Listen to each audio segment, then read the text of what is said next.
Hello friends, and welcome to today's story that inspired the Conjuring The Last Rites. Hope you enjoy it, and please like and subscribe to my channel. This plain looking duplex in West Pittston, Pennsylvania appears harmless. A simple red and white home on Chase Street. But behind these walls lies one of America's most chilling and controversial haunting cases. The Smurl haunting. Before it became a house of horrors, before the world knew of its demons, this building had already endured disaster, and perhaps that's where the darkness began. In June of 1972, Hurricane Angus struck Pennsylvania with devastating force. The Susquehanna River overflowed, submerging houses, streets, and families in chaos. This very house, the future Smurl residence, stood in the path of destruction. Water filled its basement, walls soaked and foundations cracked. The duplex was left uninhabitable for months. Local records show that after the flood, many homes in West Pittston were abandoned. The duplex at 330 Chase Street, however, survived, but barely. It was rebuilt, repaired, and repainted. Workers stripped mold from its walls, replaced floorboards, and repainted the faded red siding. Yet, during all that restoration, not one report of strange activity was ever recorded. No cold spots, no whispers, no unexplained sounds. It was just a damaged home waiting for a new family to move in. In 1973, a young family sought a fresh start. Jack and Janet Smurl, a devoted Catholic couple from Pennsylvania, found what seemed like the perfect home in Chase Street. A large duplex where they could live beside Jack's parents and raise their children. Jack was a hard-working man, disciplined, practical, and devoted to his wife and faith. Janet was gentle yet strong, a mother who believed deeply in prayer and family unity. Together they were determined to rebuild not just a house, but a life. The house, still bearing scars from the 1972 flood, needed care. The Smurl threw themselves into the repairs, repainting the red siding, fixing floors, and mending walls. They filled the rooms with laughter, children's toys, and the smell of home-cooked meals. Photos lined the staircase. The house that once stood empty now pulsed with life again. But what they didn't know was that something else had been waiting inside those walls. For years, the duplex had been silent, untouched since the flood. But the Smurls were the first family to live there again.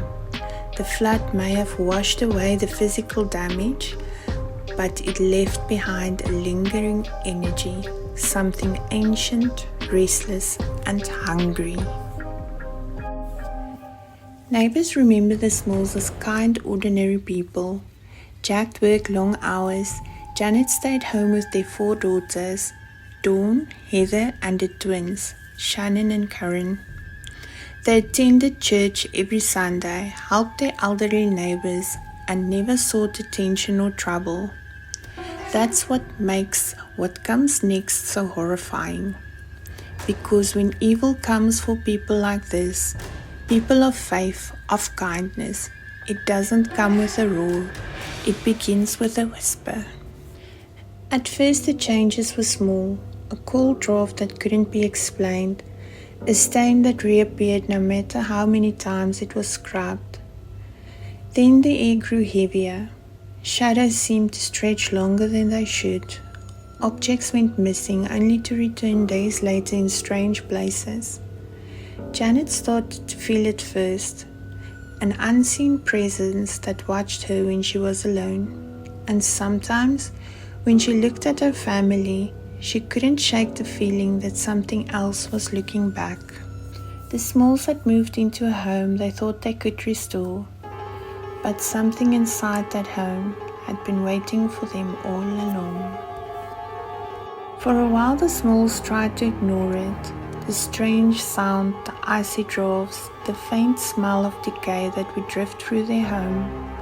They told themselves it was the plumbing, old wiring, or stress. But denial only delays the inevitable. The activity grew stronger. Footsteps echoed in the attic when no one was there. Voices whispered from the shadows. At night the family would hear their names called, sometimes in their own voices.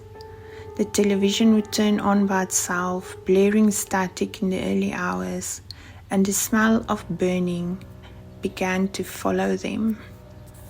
Then came the violence. Objects hurled across the room. Claw marks appeared on the walls.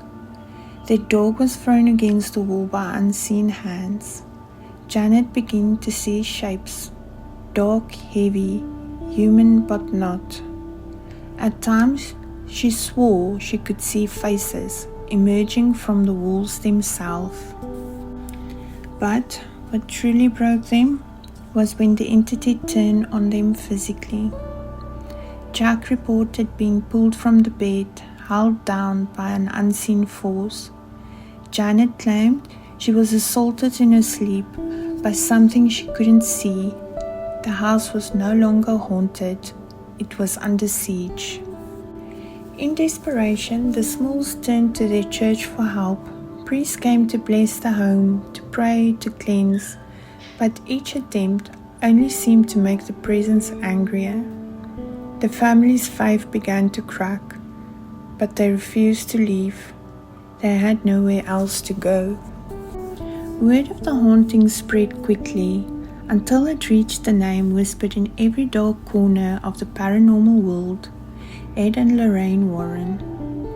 The same couple who investigated the Amityville horrors now turned their eyes towards West Bitson.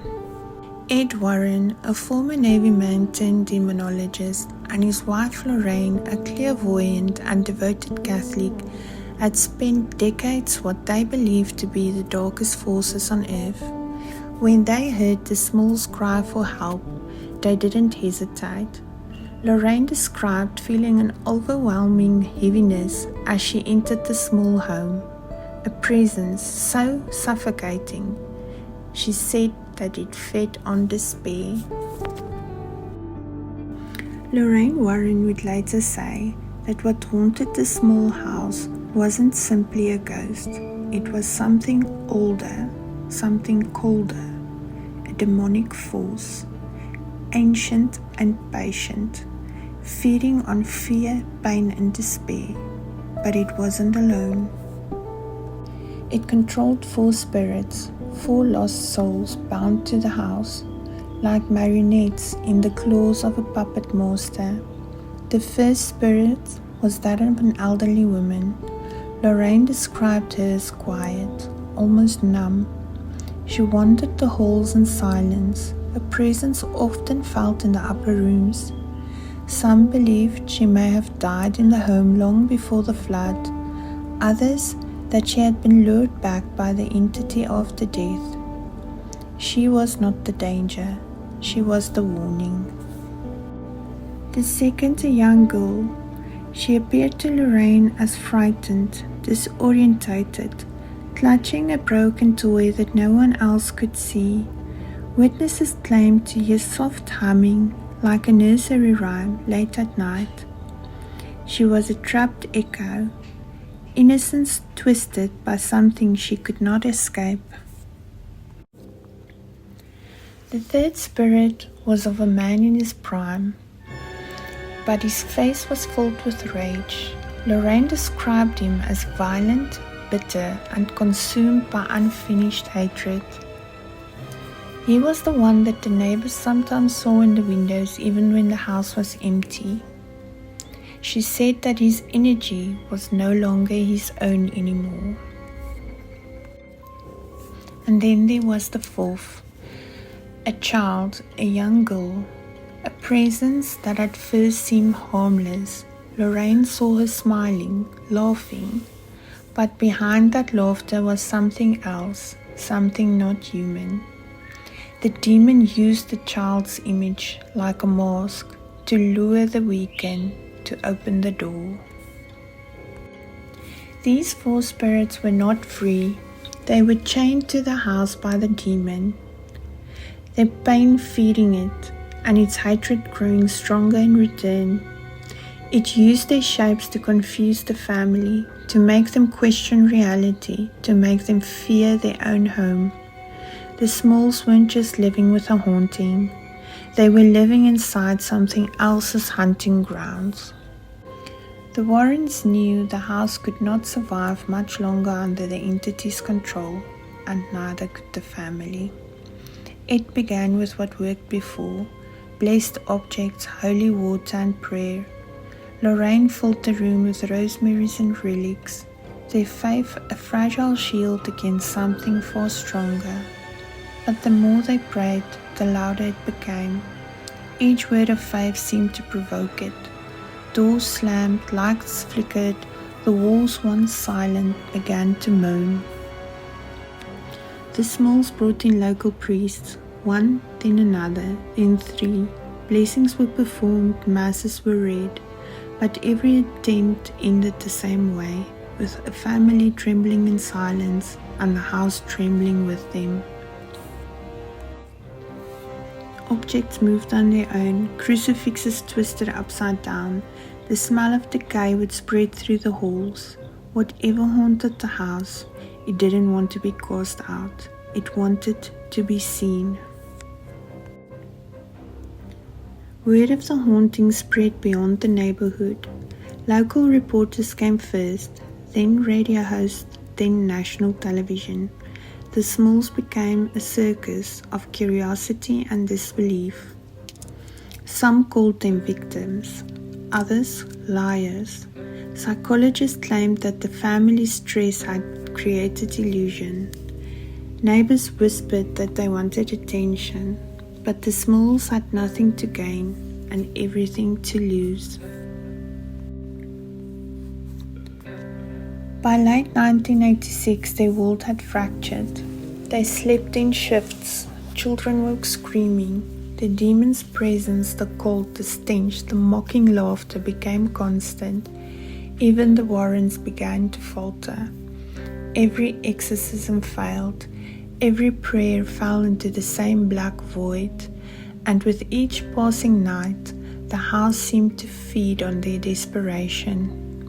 By the spring of 1987, they had tried everything that faith and science could offer, and yet the evil still whispered from the corners. The Smurls had reached their breaking point, and the entity was stronger than ever. For months, the Smurl family had lived in the shadow of an evil that refused to let go. The prayers, the blessing, the exorcism, all had failed, and then the house went still. But Ed and Lorraine Warren knew that the silence was not peace. It was a sign that the entity was waiting, gathering strength for one last stand. In early 1987, after exhausting every other method, the Warrens called upon the church one final time. A sanctioned exorcism, the last rite, was approved. The ritual began at dawn. Holy water was cast, scriptures were read, the air grew thick with the stench of sulfur, every window rattled, every light flickered, and then it screamed. Those who were there described it as a presence ripping itself away, a tearing, a shrieking wind that seemed to shake the foundation of the home. And then, just as quickly as it began, it ended. For the first time in 6 years, the small house was quiet. No footsteps, no voices, and no shadows. Lorraine Warren would later say that the entity had been bound, not destroyed, that the house has been purified, but only through faith and unrelenting endurance. The Smurls eventually left the house behind, taking with them memories of both terror and triumph. Skeptics would always question their story. Believers will see it as proof that darkness is real. But for the family, it was the end of the nightmare. In the years that followed, no other family reported anything strange in the house. The walls that once echoed with screams now stood in silence, a reminder that some battles are fought not with weapons but with faith. The Smurls never returned to the home on Chase Street. It still stands today, ordinary, unremarkable, and forever haunted by its history.